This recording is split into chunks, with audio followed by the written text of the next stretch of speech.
Dear students, जो last हमारी video थी, जिन जिन साइंटिस्ट ने हमारे पीरियोडिक टेबल के ऊपर काम किया था, सर डोबर्नियर, सर न्यूलैंड्स जिन्होंने लॉ ऑफ ऑक्टेव्स दिया था, ऐसे ही जो नेक्स्ट साइंटिस्ट आए हमारे जिन्होंने पीरियोडिक टेबल के ऊपर काम किया, उनका नाम था मेंडलीफ। मेंडलीफ ने जो बताया उसके बेस पे उनको फादर ऑफ पीरियोडिक टेबल भी कहा जाता है।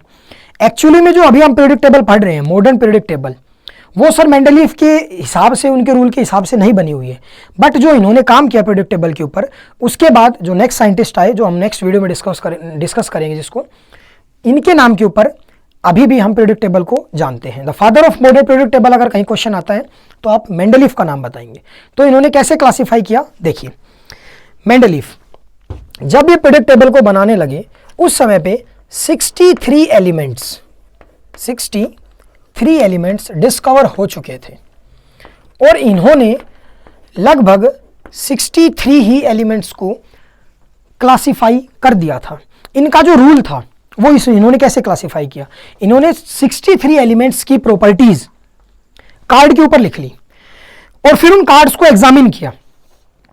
जब इन्होंने कार्ड को एग्जामिन किया तो इन्होंने देखा जो एटॉमिक मास वाली प्रॉपर्टी है वो लगभग सभी एलिमेंट्स में कॉमन है। देखिए, तो इन्होंने एलिमेंट्स को क्लासिफाई किया।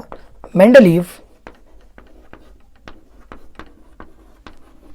Classify the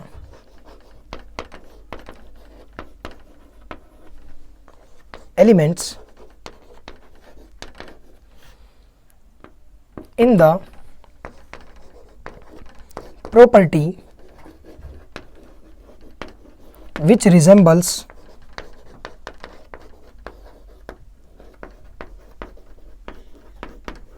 as atomic mass।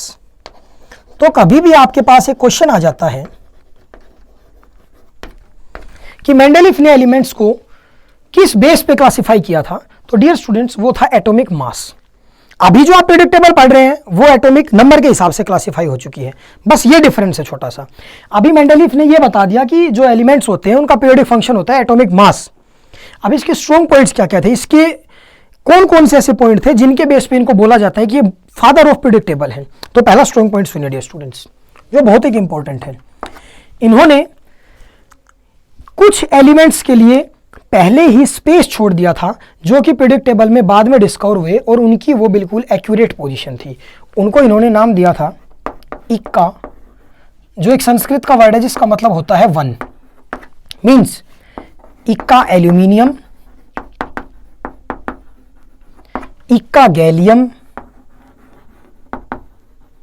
ये दो एलिमेंट्स आप मान सकते हैं जो इन्होंने अरेंज किया।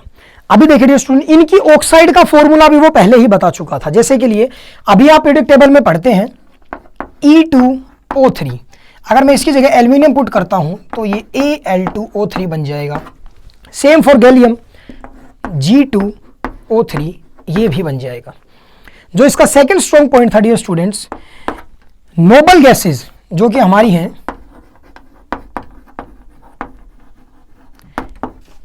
मान लो नियोन, आर्गन, क्रिप्टन, इनकी जो पीरियोडिक टेबल थी इन्होंने पहले से ही इनके लिए जगह छोड़ रखी थी कि अगर बाद में कुछ ऐसी गैसेस डिस्कवर होती हैं तो वो अलग से कॉलम सेपरेट करके हम उनको रख देंगे। तो सेकंड इनका पॉइंट ये था।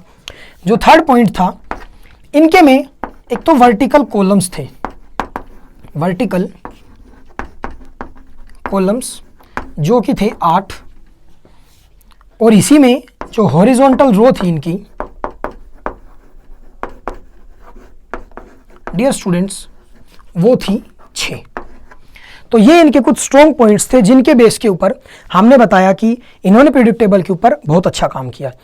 अब भाई अगर इतना सक्सेसफुल होता तो आज हम मेंडलीफ की पीरियोडिक टेबल पढ़ रहे होते। कुछ इनकी लिमिटेशंस भी रह गई थी। अब वो लिमिटेशंस के ऊपर अगर हम बात करें तो वो कौन कौन सी थी। पहली, the position of hydrogen, position of hydrogen,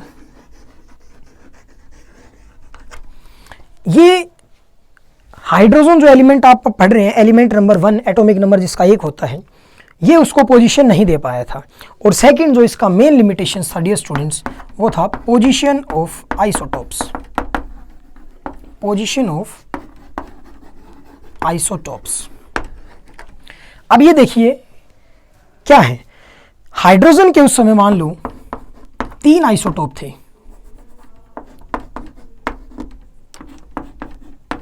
1H1, 1H2 and 1H3। इन सब का एटॉमिक नंबर तो 1 है, पर इनके मास नंबर कितने हो गए? 3।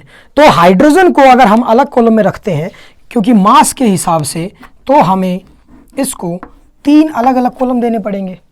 और ऐसे ही मान लो आगे कोई एलिमेंट डिस्कवर होता है जिसके आइसोटोप 10 हो, 15 हो, जैसे अभी पोलोनियम के 108 भी आइसोटोप हैं, तो उनके लिए हम कितने सारे ग्रुप्स बनाएंगे, कितने सारे वर्टिकल कॉलम्स छोड़ेंगे, ये उसका एक बहुत बड़ा लिमिटेशंस रहा। तो पोजीशन ऑफ आइसोटोप हाइड्रोजन को वो नहीं दे पाया था। ये उसके कुछ स्ट्रॉन्ग पॉइंट्स हैं। और डियर स्टूडेंट्स, ये मेंडलीफ ने क्लासीफाई कैसे किया था वो है। इस कंप्लीट लेक्चर में आपको देखने के बाद board exam point of view से आपका कोई भी क्वेश्चन नहीं रहेगा, चाहे आप एनटीएससी का दे रहे हो, चाहे आप सीबीएसई बोर्ड से हो, चाहे आप एचबीएसई बोर्ड से हो। Thank you dear students.